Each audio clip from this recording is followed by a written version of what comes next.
त्रैलोक्यं सचराचरम् तत्पदं दर्शितं येन तस्मै श्रीगुरुवे नमः।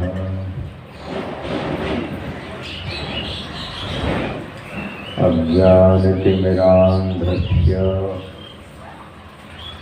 ज्ञानाञ्जनशलाकया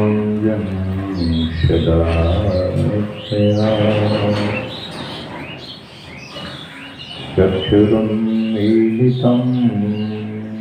येन तस्मै श्रीगुरुवे नमः। चैतन्यः शाश्वतः शान्तः व्योमातीतः निरञ्जनः बिन्दुनादकलातीतः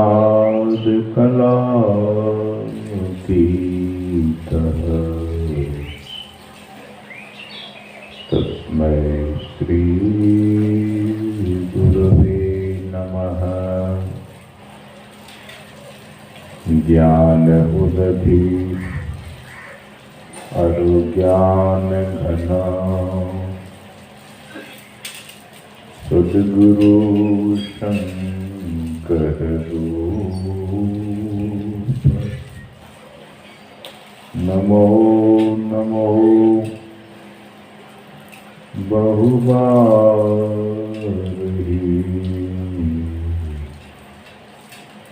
सकल सुपूज्यन भूप।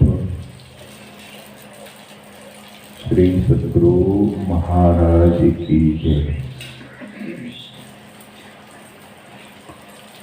प्रातः स्मरणीय अनंत श्री गुरु श्री परमाराध्य परम पूज्यपाद संत सद्गुरु महाराज के परम पावन युगल पद्म पदों में सदा सदा सद्वंदन।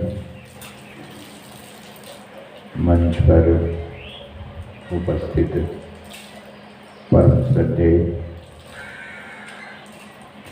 सरलता के प्रतिमूर्ति स्वामी महेशानंद जी महाराज, सत्संग में समुपस्थित परम सम्माननीय सत्संग प्रेमियों, सदात्माओं,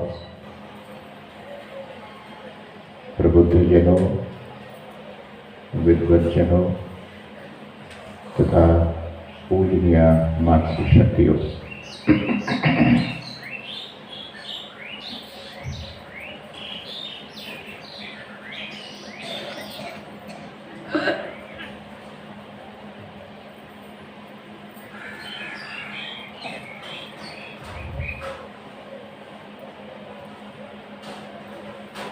कल से ही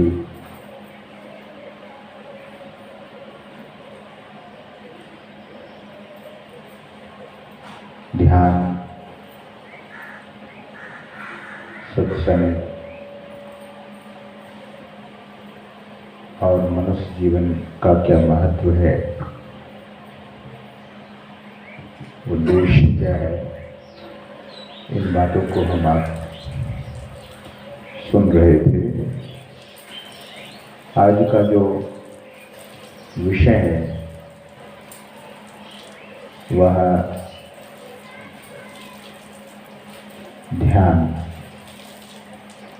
जो संत मत का प्राण है, संत मत की जान है। संत मत से अगर ध्यान को निकाल दिया जाए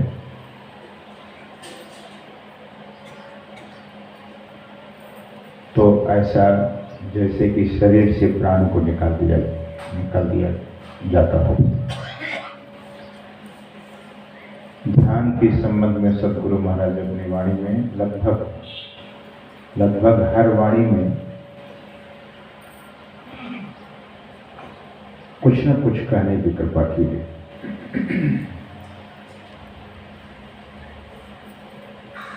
सद्गुरु महाराज की वाणी साधन प्रद, ध्यान प्रद, मोक्ष प्रद है।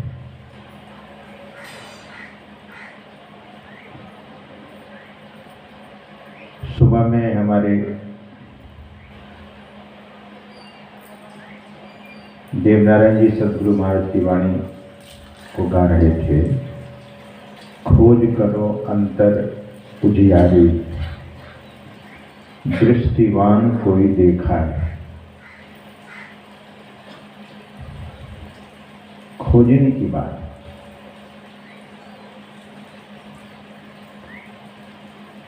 ढूंढने की बात। खोज करो अंतर उजियारी। एक स्थल पर, एक जगह सद्गुरु महाराज कहते हैं, अंतर में वो प्रकाश ना, बाहर प्रकाश क्या। इसका मतलब ये नहीं कि गुरु महाराज बाहर के प्रकाश का खंडन करते हैं। बाह्य प्रकाश भी जीवन के लिए बहुत जरूरी है, लेकिन बाह्य प्रकाश को पाने के बाद मनुष्य को मोक्ष की प्राप्ति नहीं हो सकती, मनुष्य को मुक्ति नहीं मिल सकती। सूर्य भगवान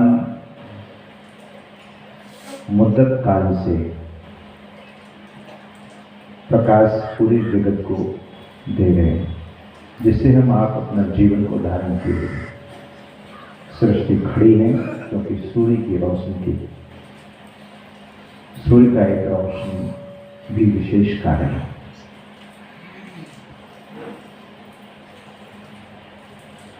जैसे सूर्य की रोशनी नहीं हो सौर जगत में, तो इस जगत का अस्तित्व समाप्त हो जाए।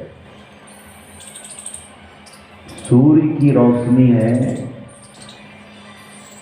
तो हम आपके शरीर और प्रकृति की गर्मी का संतुलन है, मेंटेन्ड है। अगर सूर्य की रोशनी ना हो तो सभी जगह बर्फ ही बर्फ हो जाएगा, और कितना माइनस में चला जाएगा, प्रकृति कितने माइनस में चली जाएगी।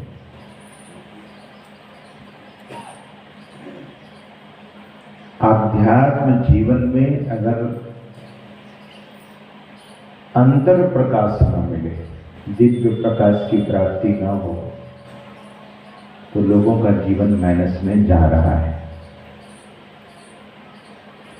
इसलिए सद्गुरु महाराज कहते हैं कि खोज करो अंतर उजियारी,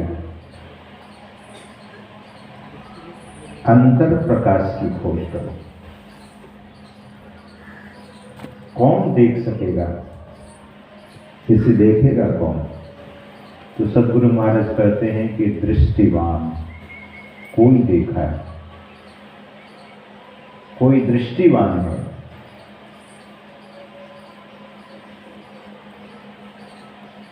वही देखा है जिनके पास दृष्टि है।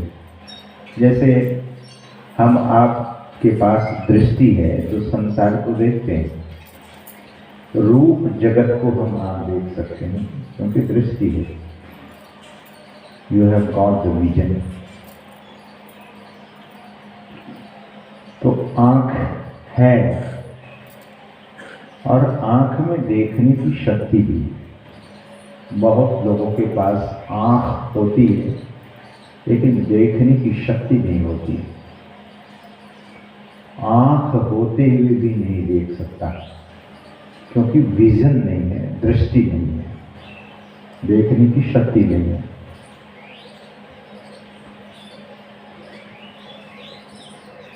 उसी प्रज्ञा चक्षु की तरह हम आपकी स्थिति, मनुष्य की स्थिति है।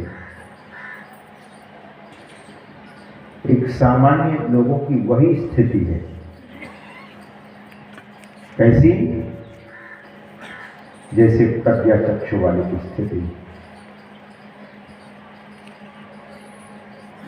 सूरदास, मैंने देखा है बहुत लोगों की आंखें बहुत अच्छी है, देखने में अच्छी आंखें हैं, देखने में सुंदर है, लेकिन बेचारा देख नहीं सकता, क्योंकि आंख में जो देखने की शक्ति है वो नहीं रही।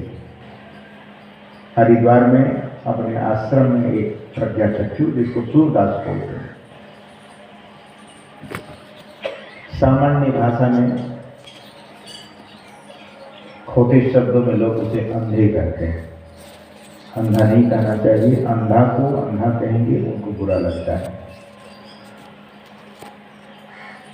अपने आश्रम में एक व्यक्ति थे जो संगीत कला के बहुत प्रवीण थे। ऊपर पहाड़ से आए हुए थे, बहुत सुंदर संगीत गाते थे, लेकिन उनकी आंखें नहीं थी, दृष्टि उनको नहीं थी। पहाड़ के थे, बड़े सुंदर देखने में थे, आंखें भी उनकी बहुत सुंदर थी, लेकिन देखने की शक्ति नहीं थी। मैं एक दिन उनसे पूछा, उनका नाम कोई लेते थे तो बहुत खुश होते थे। एक दिन मैंने भी कहा कि प्रज्ञा चक्षु है ना, उन्होंने कहा मुझे कि अपने विद्वान हैं। बहुत लोग मुझे सूरदास कहते हैं, मुझे अच्छा नहीं लगता है।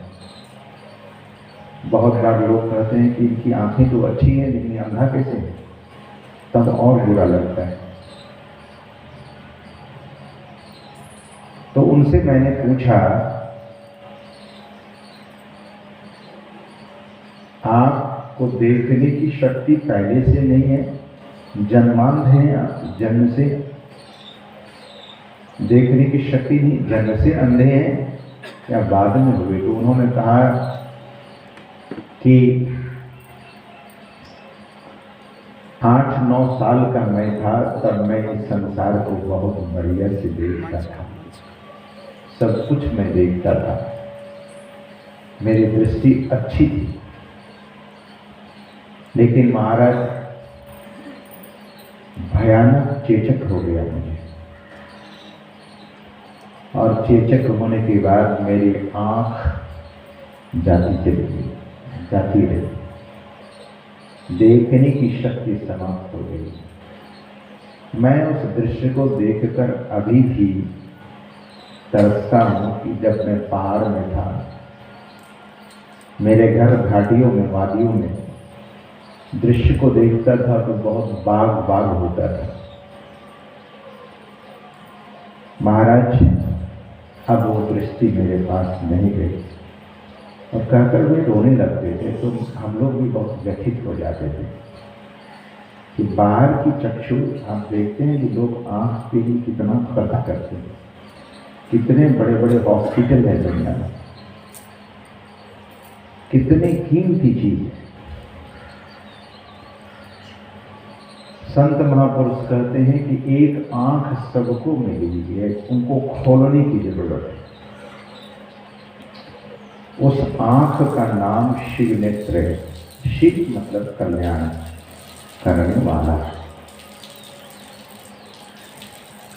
वह आंख जब खुलेगी तो हम आपका कल्याण हो जाएगा। जिसकी आंख वह खुल जाएगी, शिव नेत्र, त्रिनेत्र, तीसरी आंख, स्टार, बहुत कुछ उसका नाम है। सज्जनों, जो थर्ड आई है, जो तीसरी आंख है,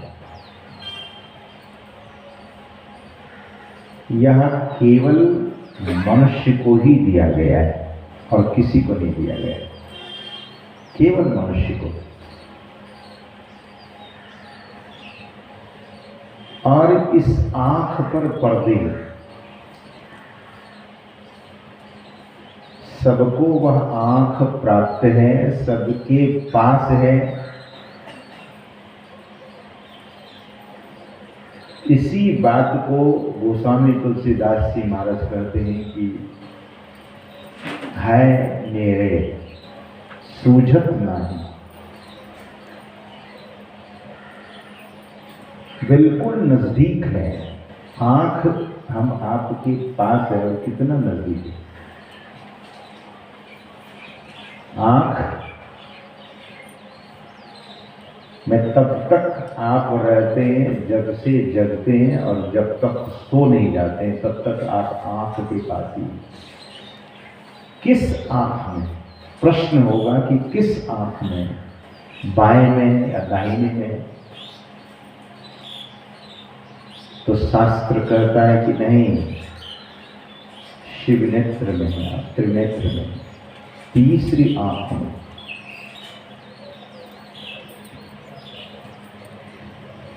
सदगुरु महाराज कहते हैं, मन तुम बसो तीसरो नैना।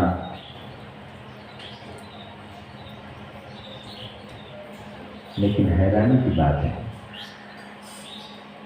कि मन उसमें ठहरता नहीं है, उस जगह पर रुकता नहीं है। मन तुम बसो तीसरो नैना, महा कहाँ से चलती जोड़े।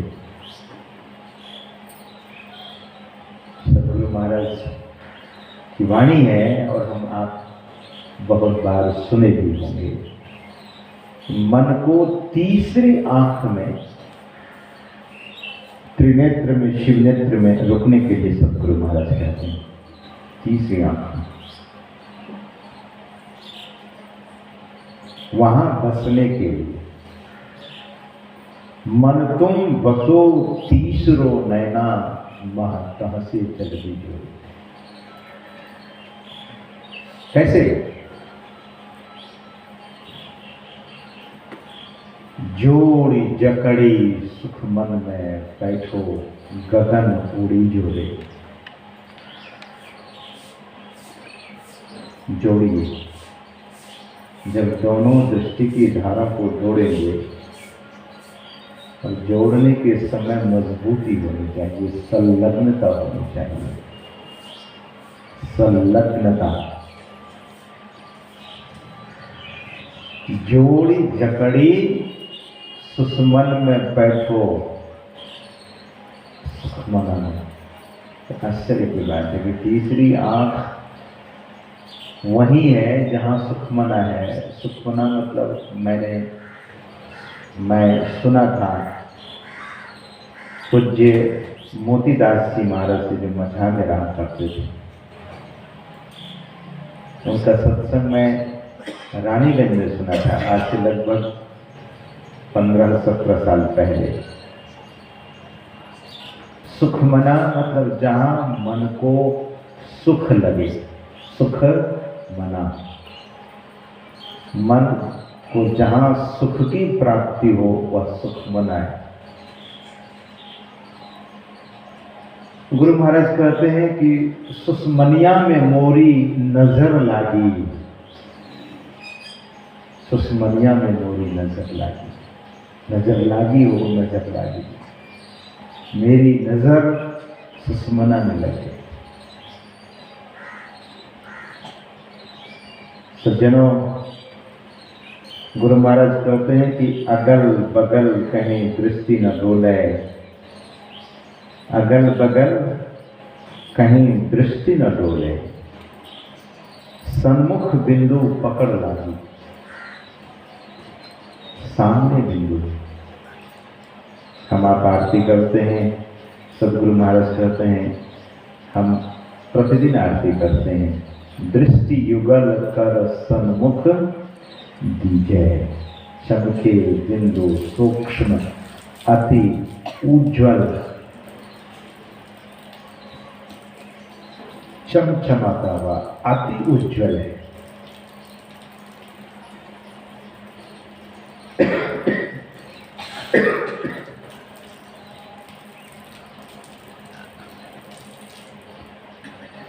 ध्यान की चर्चा अगर सुनने को मौका मिलेगा तो आप समझ लीजिएगा कि हमारा सबसे बड़ा सौभाग्य है। सत्संग में ध्यान की चर्चा कम होती है क्योंकि लोग सुनते हुए नहीं होते हैं। कल से ही हमें श्रद्धेय स्वामी महेशानंद जी महाराज कह रहे हैं कि महाराज ध्यान के बारे में कब बोलिएगा। क्योंकि ध्यान साधना से भी चल रही है। तो ध्यान के संबंध में कब बोलेंगे? अभी भी वे कह रहे थे कि क्या करेंगे, सामने बोलेंगे कि अभी बोलेंगे? मैंने कहा अभी ही बोलूंगा। क्यों? क्योंकि सुबह में मन बिल्कुल शांत होता है, शाम में मन चंचल हो जाता है। आप देखिए, आप खुद कभी बैठ करके अपनी ओर जरा झांकी और देखिए कि चंचलता ज़्यादा सुबह शाम में होती है। क्योंकि जो मन ध्यान में सुबह में लगता है, अमृत बेला में लगता है, उतना मन ध्यान में शाम के समय नहीं लगता। महापुरुष कहते हैं कि पहले जमाने में माताएं दधि मंथन करती थी, तो सूर्योदय के पहले, और सूर्योदय हो जाए तब अगर वो दधि मंथन करती है। और पहले तो बड़ा सिस्टम था, ऋषियों का बनाया हुआ सिस्टम था कि चक्की पीसेगी माता, मंथन करेगी, दधि मंथन करेगी और ऊखल में धान कुटेगी, तो माताएं भी बड़ी मजबूत होती थी। अब तो माताएं एकदम इतना ही हो गई, कोई काम ही नहीं करना, सब मशीनी लाइफ, बहुत मशीनी लाइफ हो गई। तो फिर योगा करने की जरूरत नहीं थी, योग कर्म में ही योग था, काम में ही योग छिपा हुआ था पहले। अब अलग से योग करना पड़ता है। अगर इसलिए सामने में हमारे हरिद्वार से रामदेव बाबा उभर के आए, बोले कि सबको योग करा देते, क्योंकि सबका सब कुछ छूट गया है। बट फिजिकल है, बहुत बाहरी चीज है। That means I am not condemning, हम खंडन नहीं कर रहे हैं कि फिजिकली आपको स्वस्थ होना बहुत जरूरी है। अगर आप स्वस्थ नहीं है तो ध्यान में भी नहीं बैठ सकेंगे। और ध्यान दरअसल में, ध्यान में बैठने के पूर्व मन को उसी तरह से तैयार कर लेना चाहिए। इसलिए रात्रि काल सोते समय गुरु मंत्र का जाप अवश्य करना चाहिए। गुरु मंत्र का जाप आप करते हैं और निष्ठापूर्वक करते हैं, श्रद्धापूर्वक करते हैं, और सद्गुरु से प्रीत लगाने का जरिया, माध्यम वही है मन। और सद्गुरु जीवन का सर्वोपरि है, उससे बड़े और कोई नहीं। तो सद्गुरु भगवान भी देखते हैं कि आप कितना जप करते हैं, उनका स्मरण कितना करते हैं, उनको याद कितना करते हैं, आपकी श्रद्धा कैसी है। जितनी श्रद्धा होगी उतनी ही लगन लग जाएगी। श्रद्धा की कमी होगी तो लगन लगेगी नहीं। इसलिए सद्गुरु महाराज कहते हैं कि अति अटल श्रद्धा हम आपकी टलनी नहीं चाहिए, हिलनी और डुलनी नहीं चाहिए। ये तो सजोबाई कहती है। सजोबाई कहती है कि गुरु मग पग दृढ़ आखिए। किस मार्ग में कदम दे चुके हैं, किस मार्ग में पैर रख चुके हैं, गुरु के मार्ग में, गुरु के मार्ग चले सुखदाई।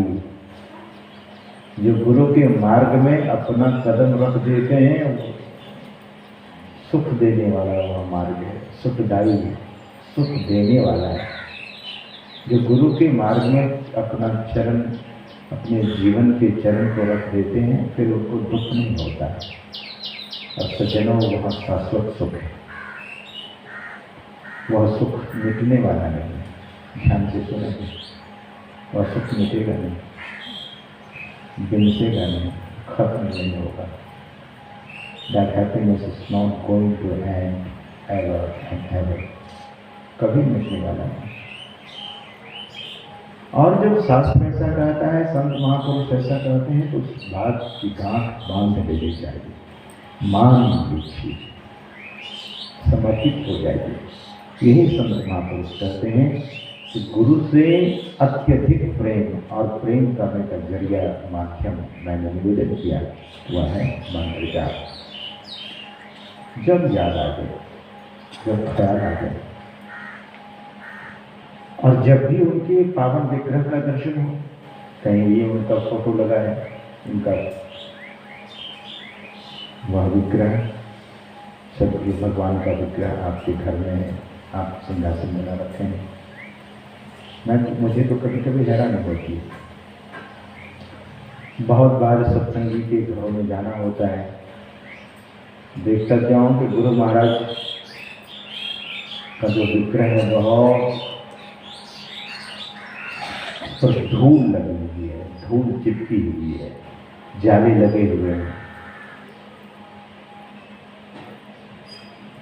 ऐसा नहीं होना। स्वच्छ कपड़े से प्रतिदिन पोछिए, भाव आएगा, भाव और भक्ति। सुंदरदास जी महाराज कहते हैं, जब तक भाव नहीं आएगा तो भक्ति की शुरुआत नहीं होगी। इसलिए भाव, जब उनके पावन विग्रह को आप अपने हाथों से साफ करेंगे, कभी कभी लोग कहते हैं कि महाराज क्या करना है, ध्यान कर लेते हैं। गुरु महाराज तो गुरु महाराज अपनी जगह पर हैं, ध्यान कर लेते हैं, उसमें क्यों समय लगाएंगे। पहले तो फिजिकली ही जुड़िए उनसे, देह स्तर पर जुड़िए। उनके पावन विग्रह को अगर आप साफ करेंगे, आप करके देखिए, उनके चरणों में 2 पुष्प चढ़ाइए।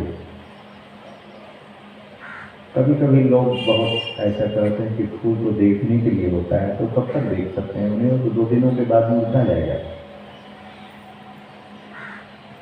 अगर हो सके तो 2 पुष्प चढ़ाइए, नहीं है तो घी के दीप जला लीजिए। महाराज आजकल शुद्ध घी नहीं मिलता है, तो तिल का तेल जला लीजिए। तिल का तेल पॉल्यूशन फ्री है। कभी कभी लोग कहते हैं कि क्या होगा इससे, वातावरण शुद्ध होता है। अग्नि घर में जलाना बहुत जरूरी है, अग्नि प्रज्वलित होना चाहिए। हमने सुना है, बुजुर्ग लोग कहते हैं कि आपके घर में चूल्हा नहीं जला, मतलब क्या, कुछ ऐसी विपत्तियां नहीं होगी, कुछ ऐसी बातें नहीं होगी, तो घर में चूल्हा नहीं जला। तो अग्नि,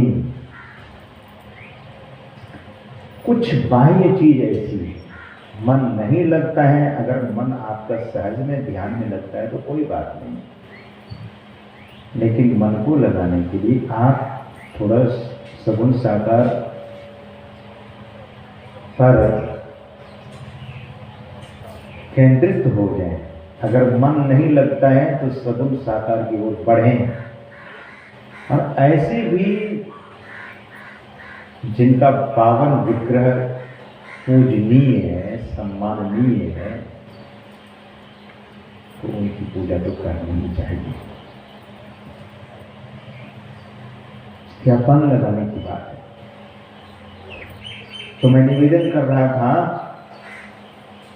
कि सद्गुरु भगवान का विग्रह घर में हो। घर में सिंहासन लोग नहीं रखते, उनका सिंहासन होना चाहिए। आप अपने बैठने के लिए बहुत सुंदर सोफा बना लेते हैं, बहुत महंगा पलंग बना लेते हैं, उस पर बड़े महंगे गद्दे डालते हैं, रेशमी ऊनी की चादर बिछाते हैं। सोने के लिए पूरा आराम चाहिए, तकिया मुलायम चाहिए, चादर बहुत अच्छी होनी चाहिए, कंबल ओढ़ने के लिए बड़ा सुंदर होना चाहिए। तो सद्गुरु भगवान का भी एक सिंहासन घर में होना चाहिए। लोग बाथरूम बनाते, बहुत महंगा बाथरूम बनाते, जिसको आज की भाषा में वॉशरूम कहते। बहुत महंगी महंगी चीज़ें लगाते हैं, महंगा वॉशरूम बना लेते हैं। घर में एक पूजा स्थल होना चाहिए, ध्यान करने की जगह होनी चाहिए। स्वामी विवेकानंद जी महाराज कहते हैं कि आपके घर में अगर ध्यान कक्ष नहीं है, स्वामी विवेकानंद जी की बात मैं सुना रहा हूँ, जगत प्रसिद्ध महात्मा हुए, सन्यासी हुए, वे कहते हैं कि आपके घर में ध्यान कक्ष नहीं है, ध्यान करने वाला कोई कमरा नहीं है, कल्याणत है, धिक्कार है। तो ध्यान करने के लिए एक जगह होनी चाहिए।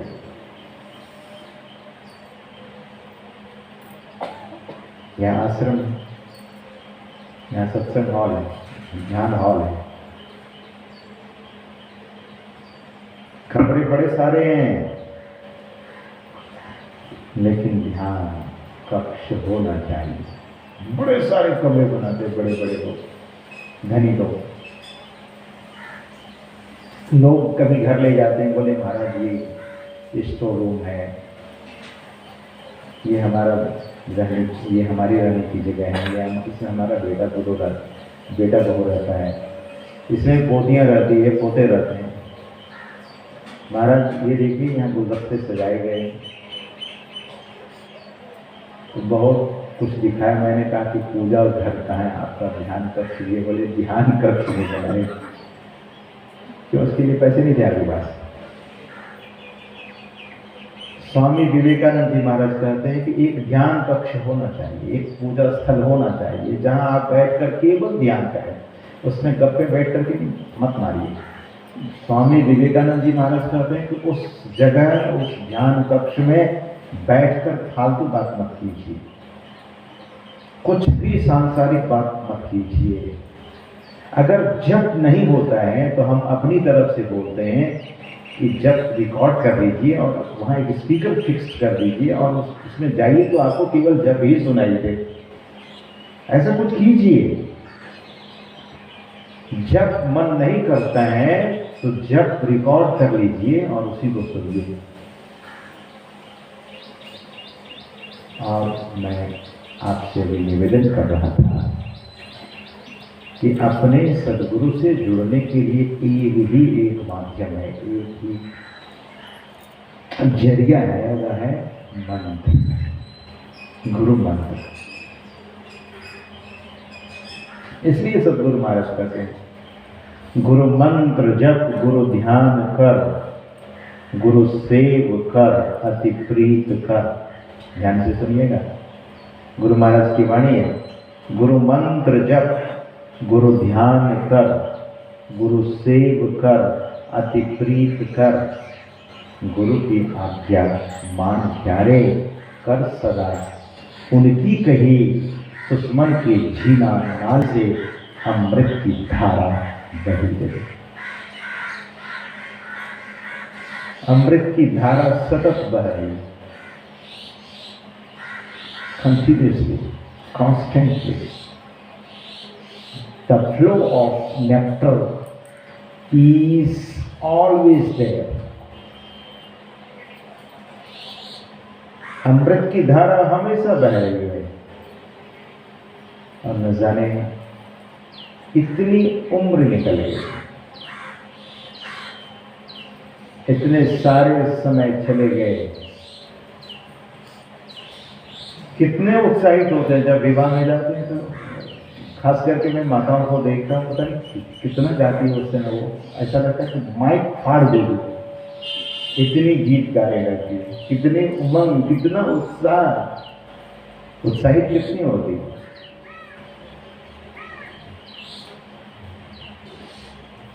तो उत्साह ध्यान के लिए, जीवन में उत्साह होगा तो जीवन उत्सव हो जाएगा। ध्यान से सुनिएगा, जिस व्यक्ति के जीवन में उत्साह होगा उसके जीवन में उत्सव बनेगा, उनका जीवन ही महोत्सव हो जाएगा, महाउत्सव हो जाएगा। The day you are going to seriously for the meditation. इसलिए सदगुरु महाराज कहते हैं, सत्संगित अभिध्यानवित रहिए करत संलग्न हो, संलग्नता के साथ। तो मैं निवेदन कर रहा था, गुरु महाराज कहते हैं कि अगल बगल कहीं दृष्टि न डोले, सन्मुख बिंदु पकड़ लागी।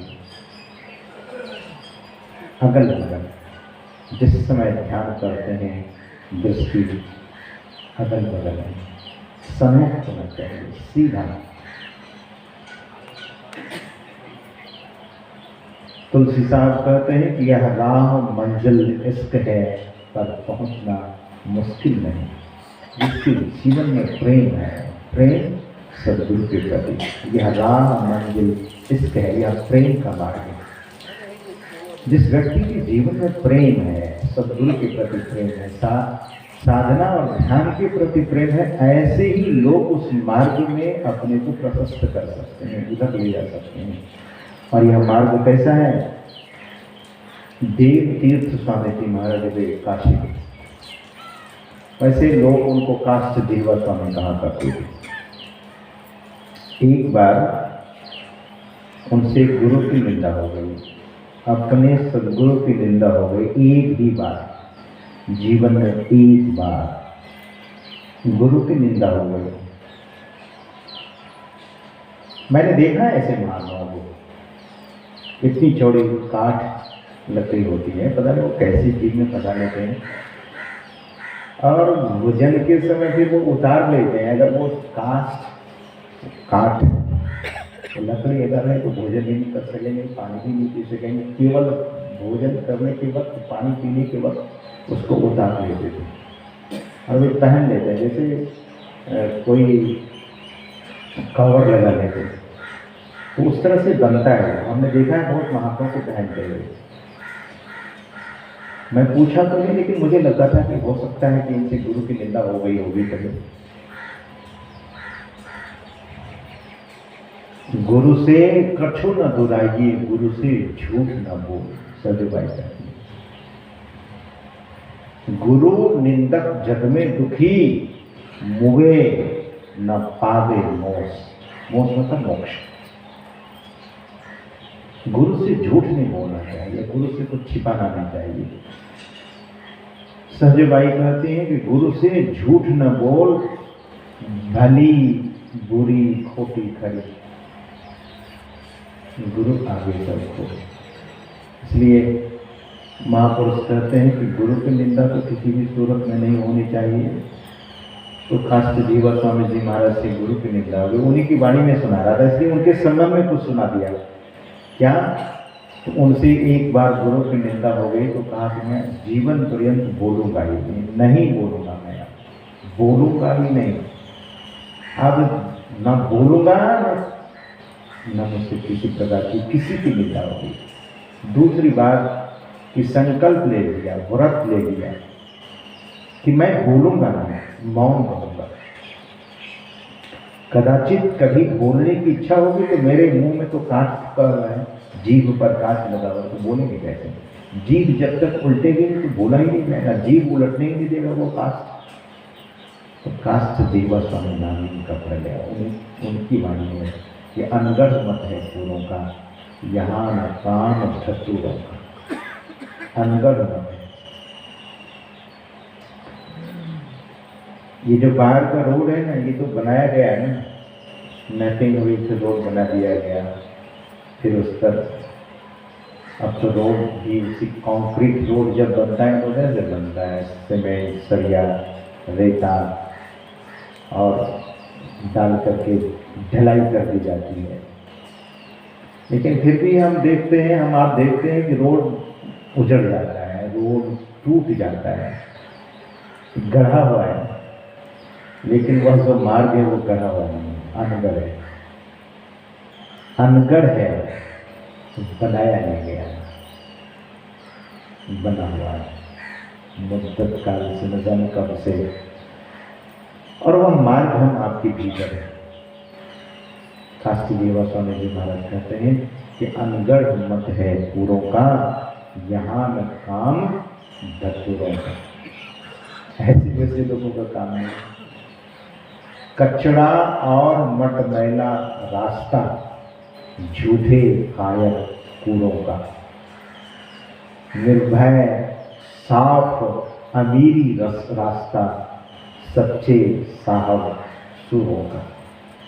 ये तो वीरों का रास्ता है, जो वीर है, जो वीरांगनाएं हैं, उसका रास्ता है। इस पर वीर लोग चलते हैं, वीरांगनाएं चलती हैं, पुरुष वीर, नारी वीरांगनाएं, वो चलते हैं। इसलिए सतगुरु महाराज कहते हैं कि आओ वीरो मर्द बनो और जेल तुम्हें बदना होगा। मन निग्रह के समर क्षेत्र में सन्मुख फिर घटना होगा। गुरु पर धरकर ध्यान से सूरो दृष्टि अड़ा दो सुषमन में। गुरु पर धरकर ध्यान से सूरो, गुरु का पद क्या है? वो सुषमन है, प्रकाश है। ध्यान से सूरो ऐ वीरो, दृष्टि अड़ा दो सुषमन में, दृष्टि को वहां रोक दो। और सद्गुरु महाराज कहते हैं कि दृष्टि को वहां रोकते हुए फिर क्या करना है? गुरु पर धरकर ध्यान से सूरो दृष्टि अड़ा दो, मन की चंचलताई से बल कर कर के बचना होगा। 2 टाइम्स, डबल टाइम्स, 2 बार कहते हैं कर कर। मन की चंचलताई से बचना होगा। मन बहुत रेस्टलेस है। The human mind is more and more restless, बहुत चंचल मन है। और जिस व्यक्ति का मन चंचल होता है उनका शरीर स्थिर नहीं रहता है, ध्यान दीजिएगा। तन थिर, महापुरुष कहते हैं कि तन थिर, मन थिर, वचन थिर, सूरत निरथिर होई, ताव प्राणी पावे कछुक, नहीं तो रहे विषय।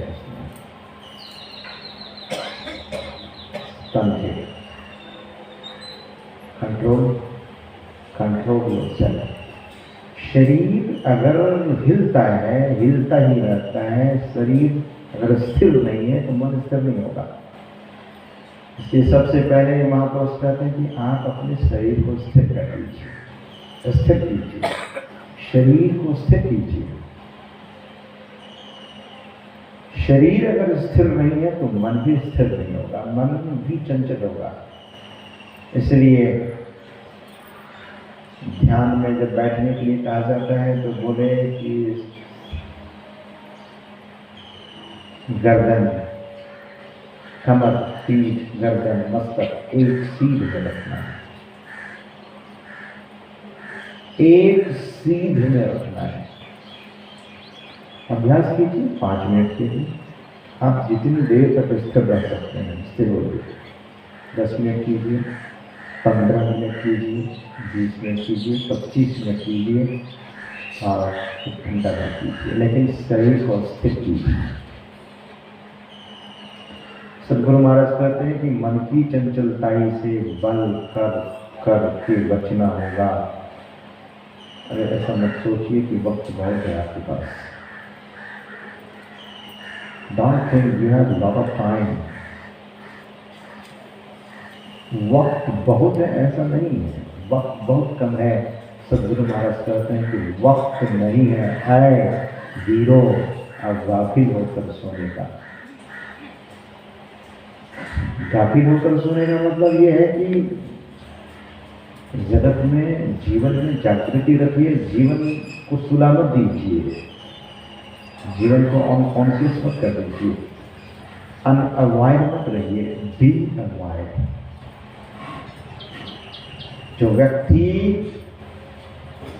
जागृत नहीं है, जो व्यक्ति कॉन्शियस नहीं है, इस मार्ग में चलने के लायक नहीं है। इसीलिए श्रुति भगवती कहती है, क्षुरस्य धारा निशिता दुरक्तया दुर्गम तत्कवियो वदन।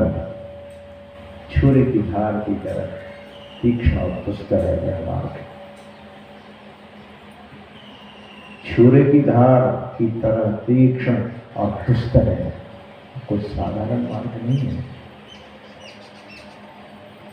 इसलिए महापुरुष कहते हैं कि मार्ग निर्भय, इस मार्ग पर जो चलेगा वो निर्भय को प्राप्त कर लेगा, भय रहित हो जाएगा। क्यों डरते हैं? संसार के कुकृत्य से डरना चाहिए, अन्यथा तो डरने की कोई बात नहीं है। महापुरुष कहते हैं कि ये रास्ता निर्भय है और साफ है और अमीरी रास्ता है, ये धनवानों का रास्ता है, ये गरीबों का रास्ता नहीं है। कभी कभी लोग बोलते हैं, क्या बोल रहे महाराज, गरीब लोग नहीं चलेंगे इस पर, क्या? नहीं नहीं, इस पर जो चलता है अमीर हो जाते हैं। अमीर मतलब जिसको नाम की पूंजी है, जो नाम का जप करता है, जो गुरु सुमरन करता है, हरि सुमरन करता है।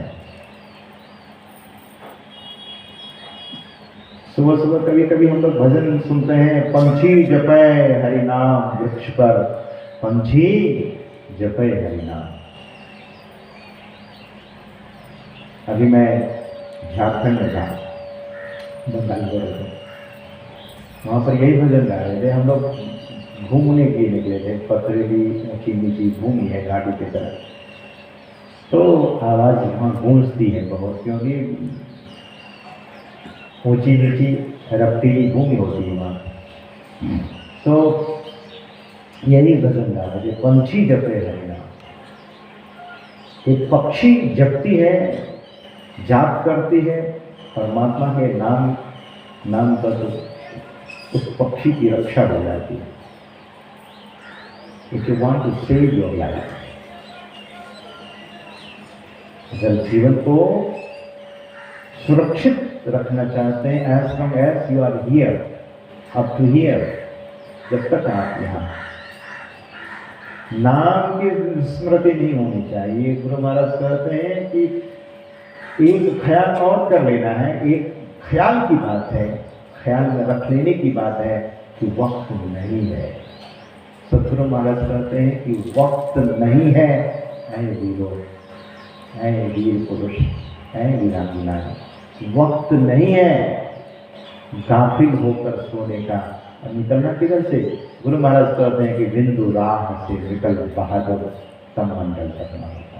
बिंदु राह, वह राह बिंदु का राह बहुत सूक्ष्म है, बारीक है, सकरा है, छोटा है। राह गई बड़ी झीनी है साधो नैन नगर से। ध्यान धीरजदास गुप्त की वाणी, ये कहते हैं कि राह गई बड़ी झीनी है साधो नैन नगर से। और हम आपसे निवेदन कर रहे थे गुरु महाराज की वाणी, बहुत सारी वाणी तो हम सुनाते जा रहे हैं। आप गुरु महाराज की किसी भी वाणी को देखिए। सुबह में हमारे प्रिय श्रद्धेय देवनारायण जी आपको सुना रहे थे, तो मैं कह रहा था कि दृष्टिवान कोई देखा है। उसमें हर जगह सदगुरु महाराज ने पहले सदगुरु महाराज की ही दुहाई दी, सदगुरु की ही दुहाई देने का काम किया है। वहां पर गुरु पद की सेवा करेंगे, गुरु पद की सेवा करेंगे और तब निस्दिन सूरत आधार पर कर। आधार, आधार मतलब भीतर में जो हम आप सामने में देखते हैं वह अधरा आधार। तो खोज करो अंतर उजियारी, दृष्टिवान कोई देखा है। गुरु भेदी का चरण सेव कर भेद भक्त का लेता है, निस्बल सूरत अधर पर कर अंधकार पड़ जाता है। तब अनुभूति होती है साधक को, क्या? पीली नीली लाल सफेदी स्याही सम्मुख आता है। छट छट छट छट बिजली छटके भोर का तार दिखाता है। सुबह में जो तारा बड़ा सा तारा लगता है वैसे ही तारे दिखते हैं साधक को, भोर का तार दिखाता है। चंदा उगत उदय हो रवि हो, धूल शब्द मिल जाता है। गुरु सदगुरु के चरण अधीनन अगम भेद यह पाता है। यह भेद तो अगम है, लेकिन सदगुरु के चरण अधीन में जो शिष्य रहते हैं, जो भक्त रहते हैं, उनको यह अगम भेद मिल जाता है, प्राप्त हो जाता है। और तब विविध भांति के कर्म जगत में जीवन घेरी फंसाता है। बाबा देवी कहे कहन नहीं, सदगुरु गुरु ही बचाता है। कौन बचा सकते हैं? कर्म का पास, कर्म का बंधन, कर्म पाश इतने कर्म किए हैं कि बड़े सारे बंधन जकड़ा हुआ यह जीव। लेकिन जब यह साधक पिंड को छोड़कर ब्रह्मांड में चला जाता है तो यमराज देखते रह जाता है।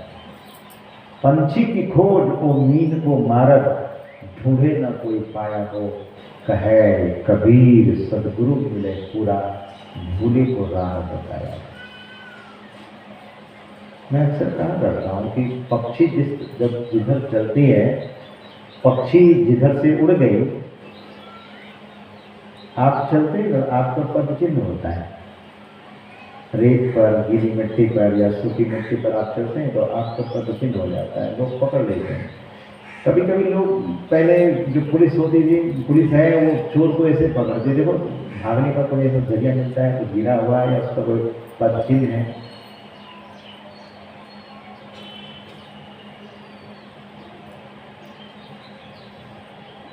सज्जनों, पक्षी जब उड़ती है तो उसके उड़ने का कोई चिन्ह नहीं होता आकाश में। उड़ी और आकाश में कोई चिन्ह नहीं होता। ध्यान से सुनिए, मछली जल में चलती है लेकिन कोई जल में रास्ता नहीं बन जाता है। यही महापुरुष कहते हैं कि ऐसा ही बनना है। कर्म करे करता नहीं, दास सहारे से कर्मों का लेख नहीं लगेगा। यमराज बांध नहीं सकेगा, आपको पकड़ नहीं सकेगा, क्योंकि यमराज की पहुंच उधर है।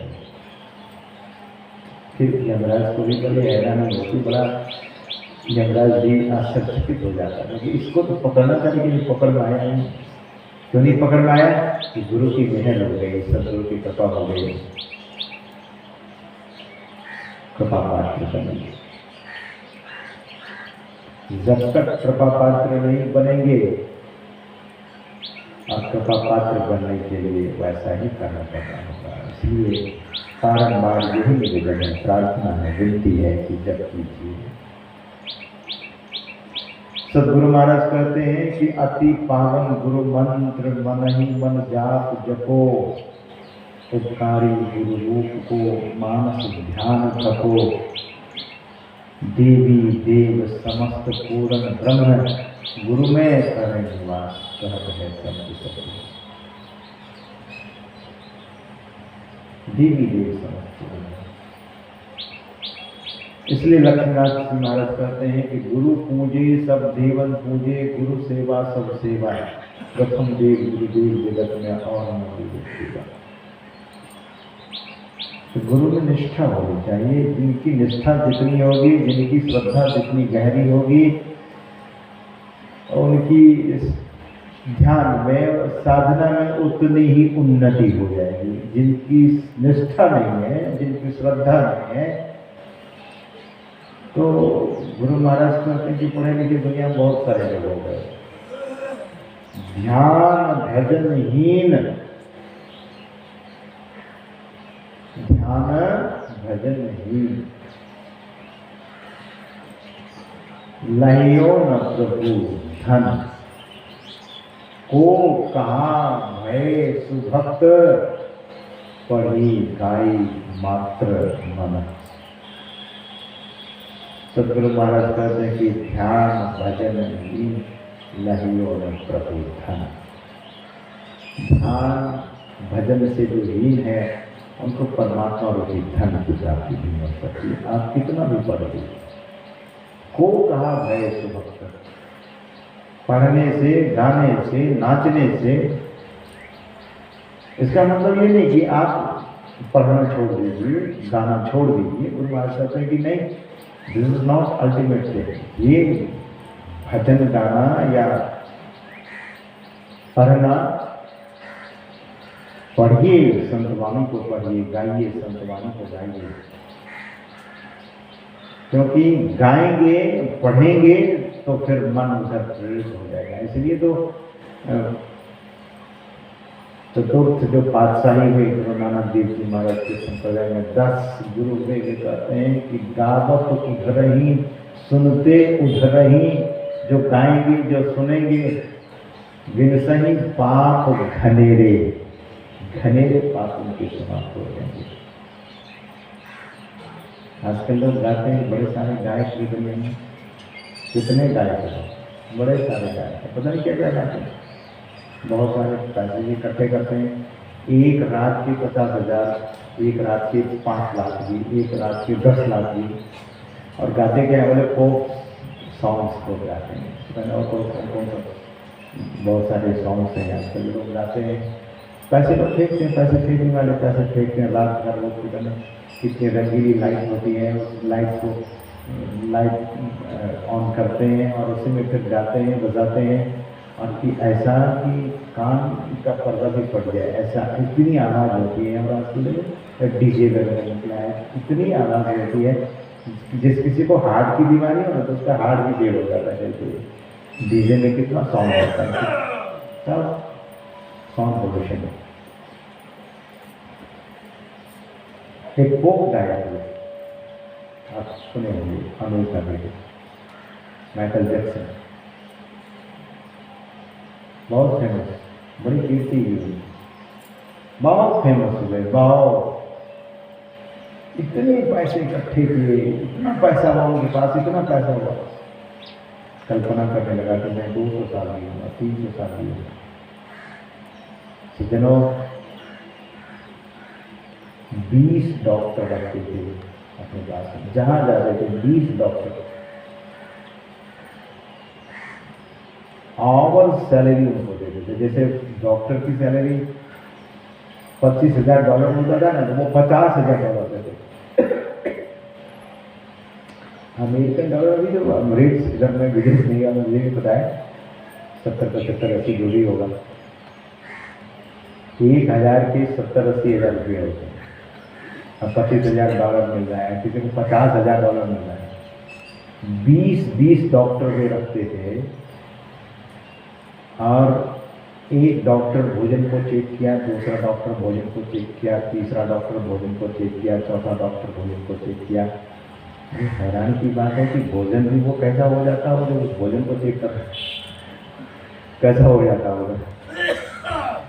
भोजन को टेस्ट किया जाता था, चेक किया जाता था, और उनको सबसे बड़ी शंका उनके जिन में ये थी कि मेरे भोजन में कोई विष तो नहीं मिला देता, कहीं विष मिला देगा तो मैं मर जाऊंगा, तो मैं 200 साल जीऊँगा कैसे। वैसे 100 साल की उम्र है लोगों की, अभी तो नहीं है, एवरेज ये है कि 70, 80, 90। जो पुराने खाए पिए लोग हैं वही लोग जीत रहे हैं, जो नए खाए पिए लोग हैं वो तो जल्दी राम राम हो जाते हैं। ये पुराने जो राजा राम बाबू लोग हैं, 80 चीज़ों को खाए हैं, तो शुद्ध चीज़ों को खाए तो अभी भी डटे हुए। तो अपने भोजन का टेस्ट वो इतना करवाता था, और उसके बाद भी उसको बिलीव नहीं होता था। तो फिर वो डॉक्टर को कहता था तुम खाओ और मैं देखूंगा तुम नहीं मरोगे तब मैं खाऊंगा। टेस्ट पर भी बिलीव नहीं था। डॉक्टर टेस्ट कर लिया भोजन का तो बोले कि आप खा सकते हैं, नहीं पहले आप खाओ और मैं देखूंगा कि अगर 20 मिनट तक कुछ नहीं हुआ तो 25 मिनट तक कुछ नहीं हुआ तब मैं भोजन करूँगा। तो एक खाने वाला भी डॉक्टर था कि उसको भोजन को खा करके दिखाता था। 200 साल जीने की कल्पना लेकर जीवन को जी रहा था कि हम 200 साल जिएंगे। कभी एक बार वो आदमी था, मैन था, वुमन हो गया, ऐसी टेक्नोलॉजी है बाहर में। तो वह यही कहता था कि मैं 200 साल जीऊंगा और ऐसे भोजन हमारा टेस्ट होता रहेगा, डॉक्टर रहेगा, इतनी कमाई होती रहेगी, तो फिर क्या कमी रहेगी मेरे जीवन में, और मैं बहुत वर्षों तक जीऊंगा इस दुनिया में। लेकिन 50 साल होते होते होते आदमी वह मर गया। ये 100 साल भी नहीं जी सके, 60 साल 55 साल भी नहीं जी सके। कितने जिए? मात्र 50 साल। 50 साल में मर गया वाला।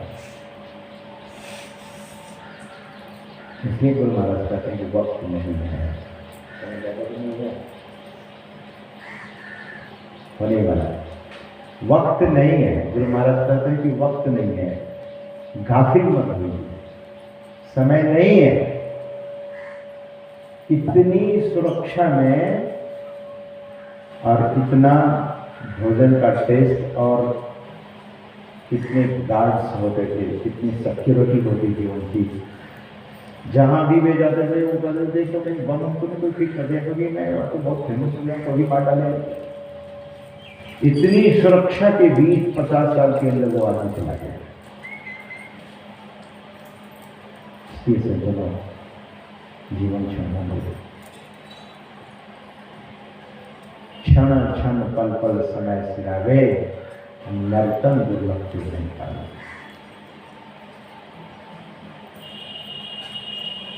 कार्तिक काया नीच माया मूत्र गुंड से है माही पूरन मलन, सो जो जाए नहीं सकियो बन। महाराज कहते हैं कि जरा ध्यान दीजिए, शरीर मल सहित है, मल रहित नहीं है। और इस शरीर को हम अच्छी तरह से संभाल लें और इसका उपयोग करें। Use, don't misuse. यूज कीजिए, इसका उपयोग कर लीजिए। और शरीर मिला है ध्यान करने के लिए, मोक्ष प्राप्त करने के लिए। बार बार यह देह नहीं मिलने वाली है। और मनुष्य होकर जी लिए तो हो सकता है अगर काम अधूरा रह गया तो दूसरे जन्म में फिर मनुष्य शरीर ही मिलेगा। अगर इस जीवन में, इस मनुष्य जीवन में अगर मनुष्य होकर न रहे, मनुष्य होकर न जिए, मनुष्यता न आई, मानवता न आई, तो व्यर्थ है पढ़ना लिखना, व्यर्थ है धन्य होना, व्यर्थ है प्रतिष्ठा को प्राप्त कर रहे हैं। हम इसी में लोग लगे हुए हैं कि प्रतिष्ठा प्रतिष्ठा प्रतिष्ठा। Let me accumulate the dignity, प्रतिष्ठा को अर्जित कर लेने की। फेम ठीक है कीजिए। गुरु महाराज कहते हैं कि आप प्रतिष्ठाहीन मत रहिए, आप धनहीन मत रहिए, विद्याहीन मत रहिए। आप विद्वान बनिए, आप धनवान बनिए, आप प्रतिष्ठावान बनिए। But at the same time, you must see your life beyond all things. इन सभी चीज़ों के परे देखिए, इसके परे भी कोई जीवन है, वह अध्यात्म जीवन है। अध्यात्म जीवन को सजाइए, संवारिए और सफल कीजिए। और मनुष्य शरीर एक अवसर है, मनुष्य शरीर एक जीवन में मौका है। इस मौका को नहीं गंवाना चाहिए। हम लोगों को अपने जीवन का लाभ पूर्णतः देना चाहिए। इसी में हम आपकी बुद्धिमानी है। समयानुसार अपने वाणी की पर ध्यान देना चाहूँगा। एक बार बोलिए प्रेम से श्री सद्गुरु महाराज की जय।